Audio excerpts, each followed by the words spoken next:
LiterataCast, o seu clube de leitura na internet.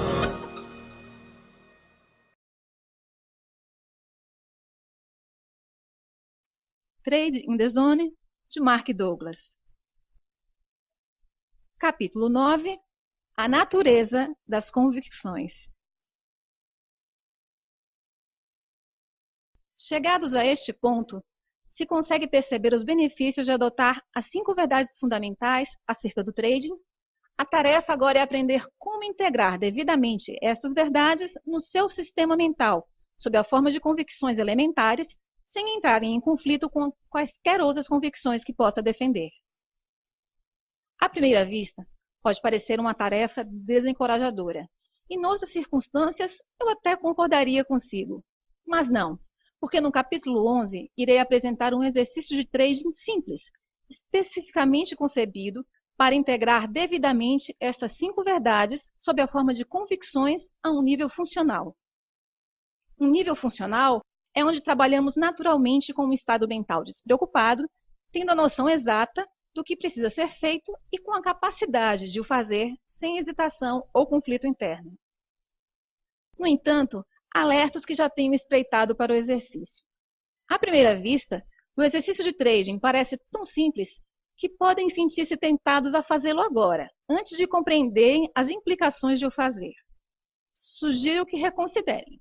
Há algumas dinâmicas sutis, embora profundas, envolvidas no processo de aprender a integrar novas convicções e a alterar outras existentes que entrem em conflito com as novas. Compreender o exercício de trading em si é fácil. Compreender como o utilizar para mudar as suas convicções é uma questão completamente diferente. Se fizer o exercício sem compreender os conceitos apresentados neste capítulo e no seguinte, não irá obter os resultados desejados. Também é importante que não dê por adquirido o esforço mental que terá de despender para aceitar totalmente esses princípios de sucesso, independentemente se os compreende bem ou não. Lembre-se de Bob, que acreditava que compreendia profundamente o conceito de probabilidades, mas não foi capaz de trabalhar numa perspectiva probabilística. Muitas pessoas cometem o erro de partir do princípio de que, quando compreendem algo, esse novo conhecimento torna-se automaticamente uma parte funcional da sua identidade. Na maior parte das vezes, compreender um conceito é só o primeiro passo do processo da sua integração a um nível funcional. Isto verifica-se especialmente para conceitos que lidam com o pensamento probabilístico. As nossas mentes não estão naturalmente programadas para serem objetivas ou ficarem no momento presente.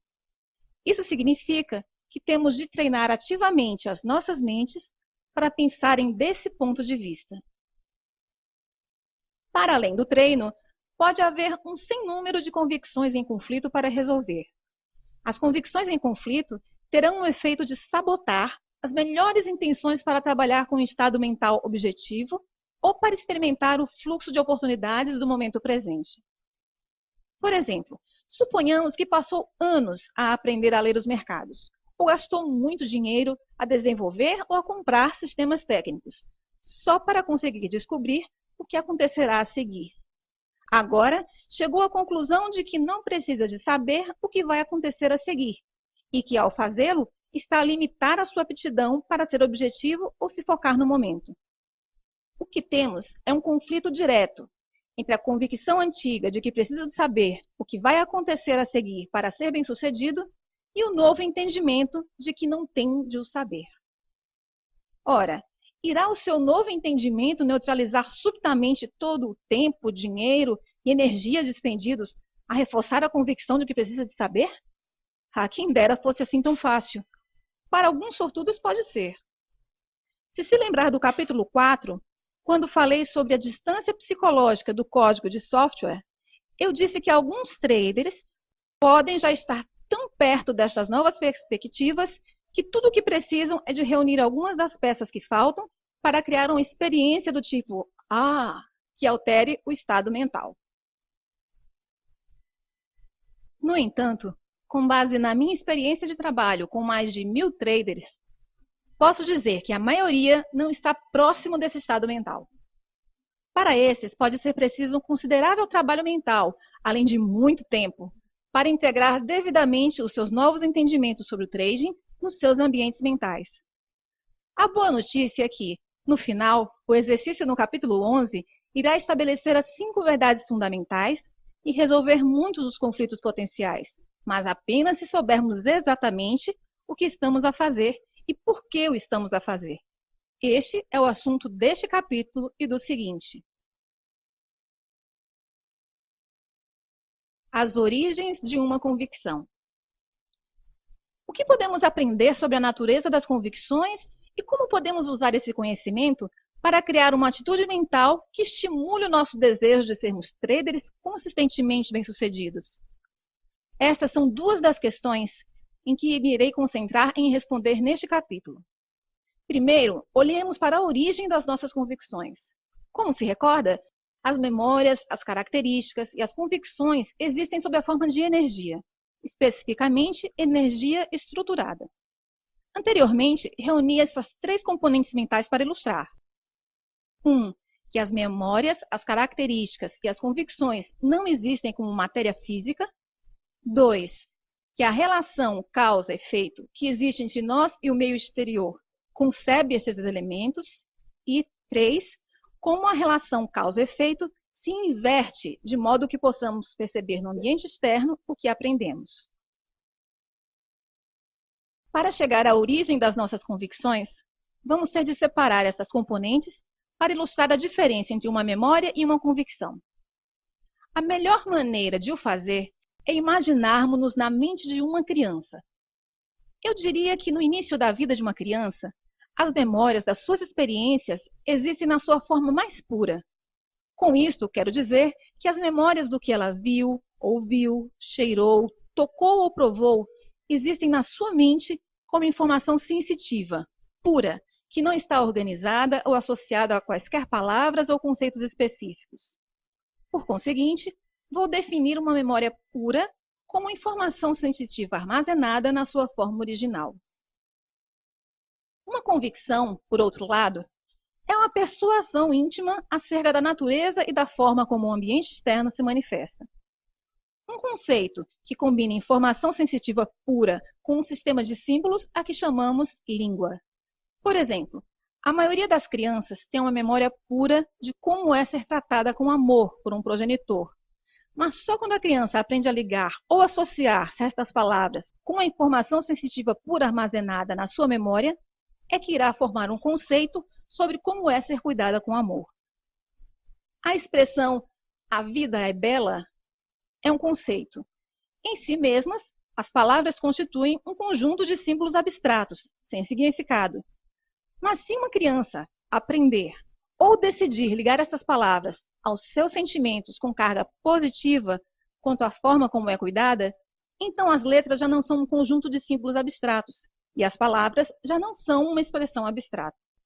A vida é bela torna-se uma distinção definitiva sobre a natureza da existência ou o modo como o mundo funciona.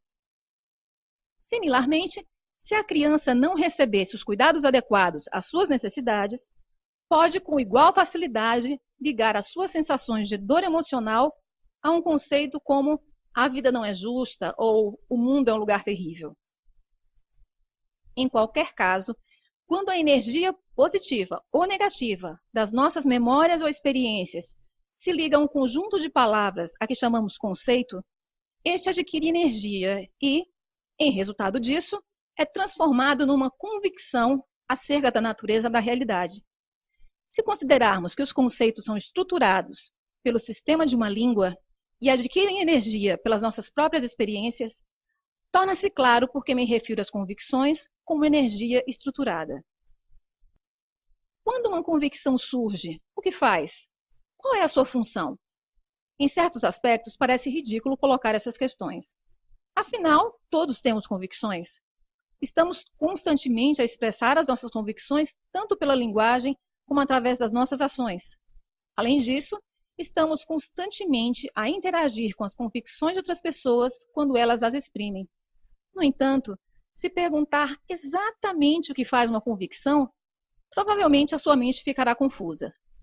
Por outro lado, Se perguntar quais as funções dos seus olhos, ouvidos, nariz ou dentes, não teria problema em responder. As convicções são componentes tão importantes da nossa Constituição, em termos do impacto que tem na qualidade das nossas vidas, que é uma das grandes ironias da vida que sejam aquelas em que menos pensamos e que menos compreendemos. O que quero dizer com aquelas em que menos pensamos é que se tivermos um problema com uma das partes do nosso corpo, naturalmente centramos nela a nossa atenção e pensamos sobre o que precisamos de fazer para resolver o problema. No entanto, não nos ocorre que os problemas que possam limitar a qualidade das nossas vidas, por exemplo, infelicidade, insatisfação ou insucesso numa determinada área, estejam enraizadas nas nossas convicções. Este desvio de atenção é um fenômeno universal. Uma das características proeminentes das convicções é que tornam evidente e inquestionável o que experimentamos. De fato, se não fosse pelo intenso desejo que tem em vivenciar um sucesso consistente como trader, era provável que eu não estivesse a ler sobre este tema. Normalmente são precisos anos de frustração para as pessoas começarem a aceitar que podem ser as suas convicções a fonte das suas dificuldades. No entanto, embora as convicções sejam uma parte complexa da nossa identidade, não é preciso considerar esse processo de autoanálise como uma crítica. Considere que nenhum de nós cresceu com qualquer uma das nossas convicções, que foram todas adquiridas de várias maneiras.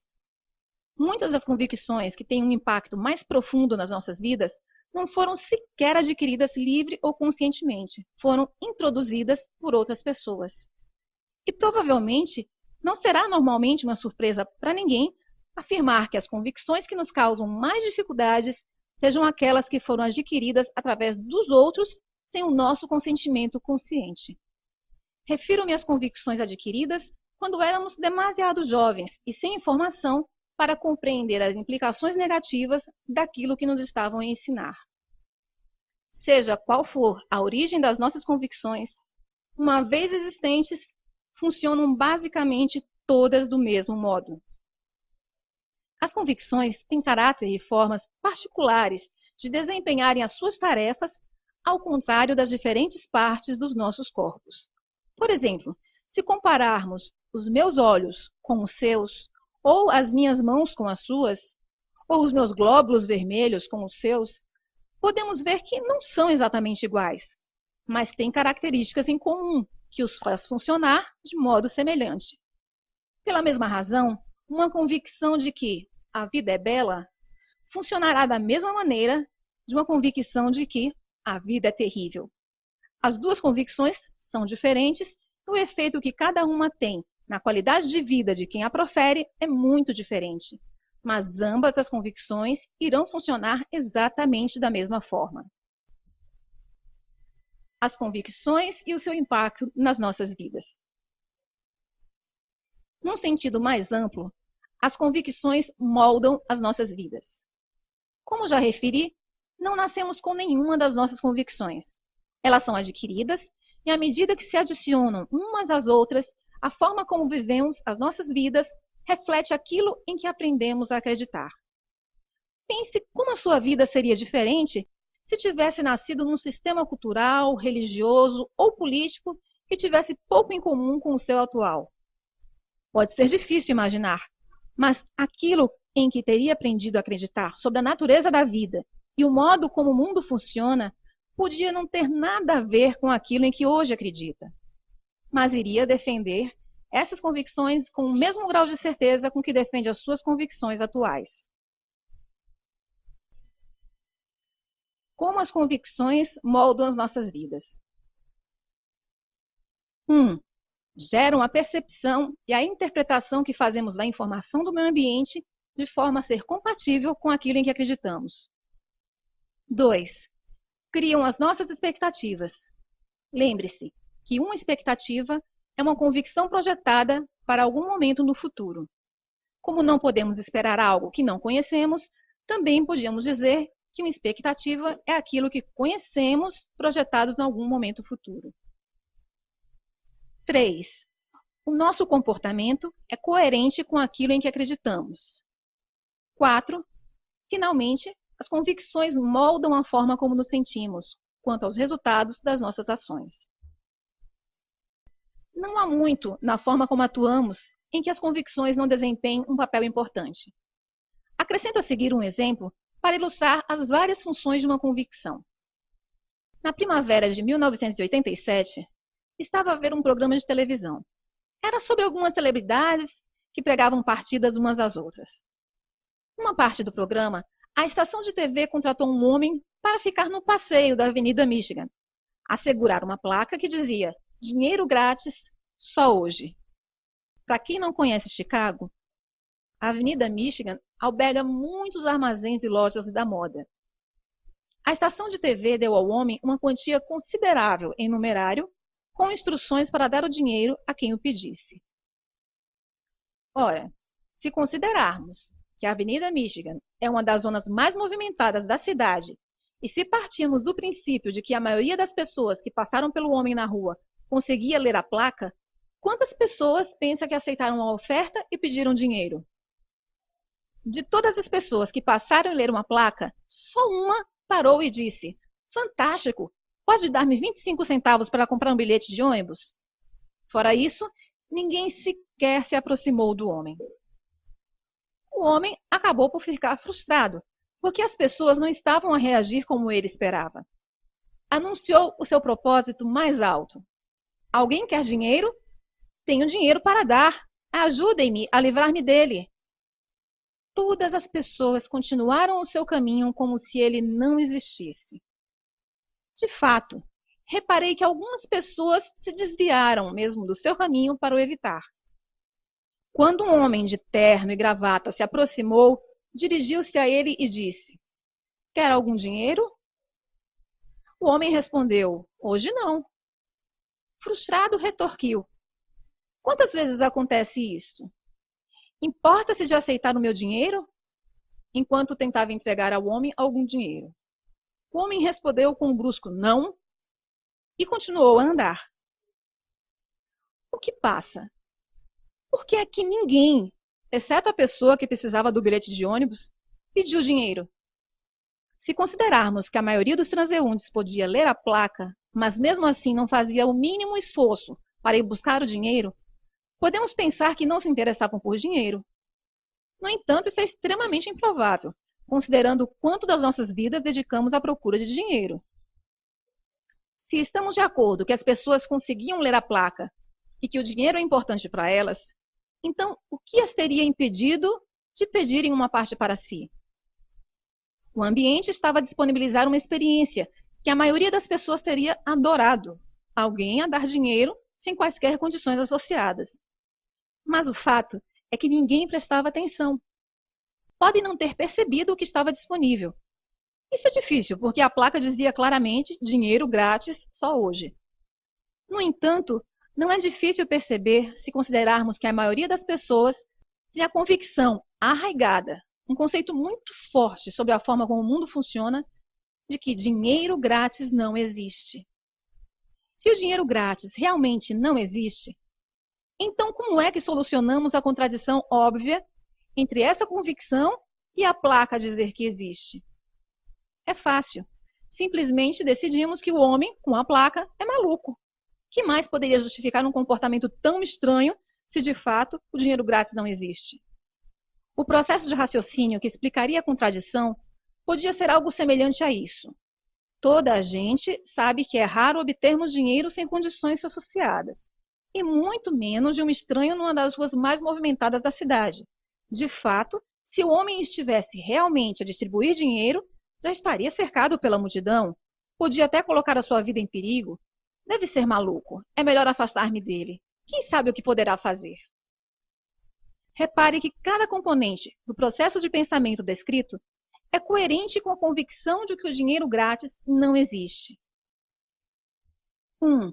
As palavras dinheiro grátis não foram percebidas nem interpretadas tal como se pretendia. 2. Decidir que a pessoa com a placa tinha de ser maluca criou uma expectativa de perigo, ou pelo menos uma percepção de que se justificava ter cuidado. 3. Mudar intencionalmente o caminho para evitar contato com a pessoa com a placa é uma ação que é coerente com a expectativa de perigo. 4. Como é que cada pessoa se sentiu com o desfecho? É difícil dizer sem conhecer cada pessoa individualmente, mas uma boa hipótese seria que se sentiram aliviados por terem conseguido evitar o encontro com uma pessoa maluca. A sensação de alívio que resultou de evitar um encontro com um estranho é um estado mental. Lembre-se que o modo como nos sentimos, o grau relativo de energia com carga positiva ou negativa que flui através dos nossos corpos e mentes, é para nós a verdade absoluta. No entanto, as convicções que despertam em qualquer estado mental particular podem não ser a verdade relativamente às possibilidades disponíveis no ambiente. A sensação de alívio não é o único resultado nessa situação. Imagine como teria sido diferente a experiência se os transeuntes tivessem acreditado que existe dinheiro grátis. O processo descrito acima seria o mesmo, só que iria fazer com que a convicção de que existe dinheiro grátis parecesse evidente e inquestionável, tal como a convicção de que não existe dinheiro grátis parecesse evidente e inquestionável. Um bom exemplo seria o da pessoa que disse: "Fantástico, pode dar 25 centavos para comprar um bilhete de ônibus?" Quando vi isto, tive a impressão de que esta pessoa seria provavelmente um pedinte e que poderia ter pedido a outra qualquer pessoa 25 centavos. Um pedinte é alguém que acredita absolutamente na existência de dinheiro grátis. Por conseguinte, a sua concepção e interpretação da placa foram exatamente o pretendido pela estação de TV. A sua expectativa e comportamento foram coerentes com a sua convicção. E como se sentiria ele quanto aos resultados? Obteve os seus 25 centavos, pelo que eu diria que ele ficou satisfeito. É claro que ele não sabia que poderia ter obtido muito mais. Há outro desfecho possível para o nosso cenário. Consideremos a hipótese de que alguém que acredita que o dinheiro grátis não existe, mas que mesmo assim assume essa possibilidade. Por outras palavras, algumas pessoas podem ficar tão intrigadas e curiosas que decidem suspender temporariamente a sua convicção de que o dinheiro grátis não existe. Esta suspensão temporária permite-lhes agir fora dos limites criados por uma convicção, para ver o que acontece. Assim, em vez de ignorarem o homem com a placa, que seria a primeira reação, a pessoa do nosso exemplo dirige-se a ele e diz: "Dê-me 10 dólares. O homem tira rapidamente uma nota de 10 dólares do bolso e dá-lhe. O que acontece agora? Como se sente essa pessoa ao experimentar algo inesperado que contradiz completamente a sua convicção? Para a maioria das pessoas, a convicção de que o dinheiro grátis não existe é adquirida através de circunstâncias desagradáveis, para o dizer de forma moderada.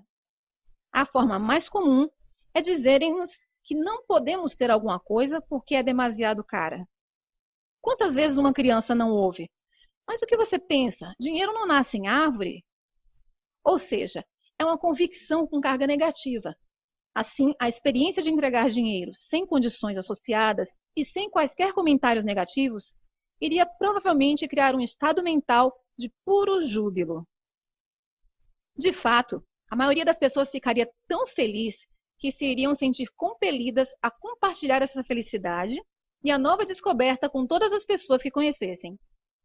Posso imaginá-lo a regressar ao emprego ou à casa e no momento em que se encontra alguém, as primeiras palavras que saem da sua boca são: "Não vai acreditar no que me aconteceu."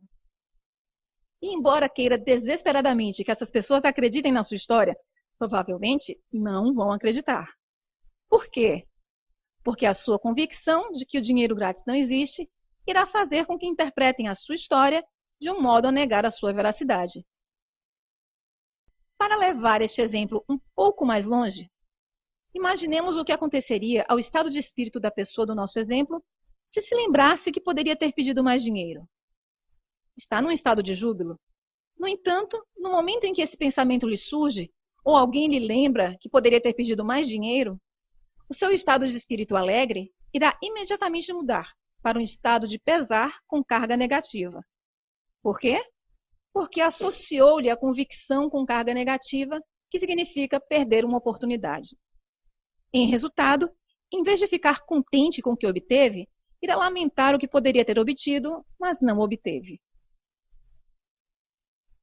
Convicções versus verdade. Nestes 3 exemplos, todos têm a sua versão individual. Se lhes perguntar, cada um descreveria o que viveu do seu ponto de vista, como se fosse a única versão verdadeira e válida da realidade. Contradição entre essas 3 versões da verdade sugere-me uma importante questão filosófica que precisa ser resolvida. Se as convicções limitam o nosso conhecimento da informação gerada pelo ambiente físico, para que percebamos esteja em consonância com o que acreditamos, então como é que sabemos o que é a verdade? Se as convicções limitam o nosso conhecimento da informação gerada pelo ambiente físico, para que o que percebemos esteja em consonância com o que acreditamos, então como é que sabemos o que é a verdade? Para responder a esta questão, temos de considerar 4 ideias. 1. O ambiente manifesta-se numa combinação infinita de formas. Se combinarmos todas as forças da natureza que interagem com tudo o que foi criado pelo homem, e se acrescentarmos as forças geradas por todas as formas possíveis de as pessoas se exprimirem, o resultado é um número de versões da realidade tal que seguramente iria impressionar até a pessoa com um espírito mais aberto. 2. Até termos adquirido a capacidade de perceber todas as formas possíveis em que o ambiente se pode exprimir, as nossas convicções irão sempre representar uma versão limitada das possibilidades do ambiente, sendo as nossas convicções uma visão sobre a realidade, mas não necessariamente uma declaração absoluta de realidade. 3. Se discordar da segunda afirmação, então pense que se as nossas convicções fossem um reflexo 100% rigoroso da realidade, então as nossas expectativas seriam sempre satisfeitas. Se as nossas expectativas fossem sempre satisfeitas, estaríamos num estado perpétuo de satisfação, com um sentimento permanentemente de felicidade, alegria e bem-estar, por a realidade física se revelar sempre exatamente como esperamos. 4. Se conseguir aceitar a terceira afirmação como válida, então o corolário também é verdade. Se não estivermos satisfeitos, então as nossas convicções não se relacionam perfeitamente com as condições ambientais. Tendo essas 4 ideias em consideração, consigo agora responder à questão: qual é a verdade? Se as convicções impõem limites ao que percebemos como possível e o ambiente se consegue exprimir numa combinação infinita de formas, então as convicções só podem ser verdadeiras relativamente ao que tentamos conseguir num determinado momento. Ou seja, o grau relativo de veracidade inerente às nossas convicções pode ser medido pela forma como nos são úteis. Cada um de nós tem forças geradas internamente, curiosidades, necessidades, vontades, desejos, objetivos e aspirações, que nos compelem ou motivam a interagir com o ambiente físico. O conjunto de passos que damos para satisfazer as nossas curiosidades, necessidades, vontades, desejos, objetivos ou aspirações depende daquilo em que acreditamos ser verdade numa dada circunstância ou situação. Essa verdade, seja ela qual for, irá determinar 1. As possibilidades que percebemos relativamente ao que o meio ambiente nos disponibiliza. 2. Como interpretamos o que percebemos. 3. As decisões que tomamos. 4. As nossas expectativas de resultados.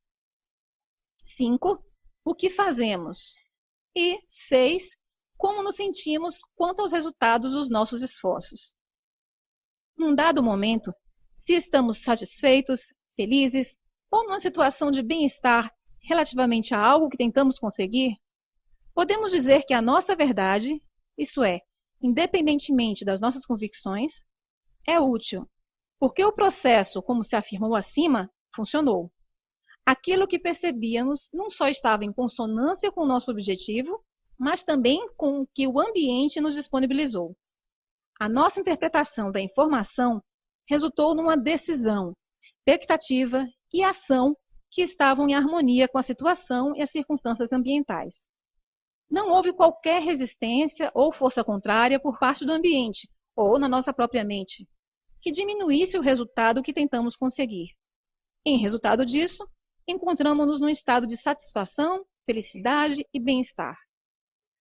Por outro lado, Se nos encontramos num estado de insatisfação, desilusão, frustração, confusão, desespero, pesar ou falta de esperança, podemos dizer que, relativamente à situação e circunstâncias ambientais, as nossas convicções não funcionam bem ou nem sequer funcionam e, por conseguinte, não são úteis.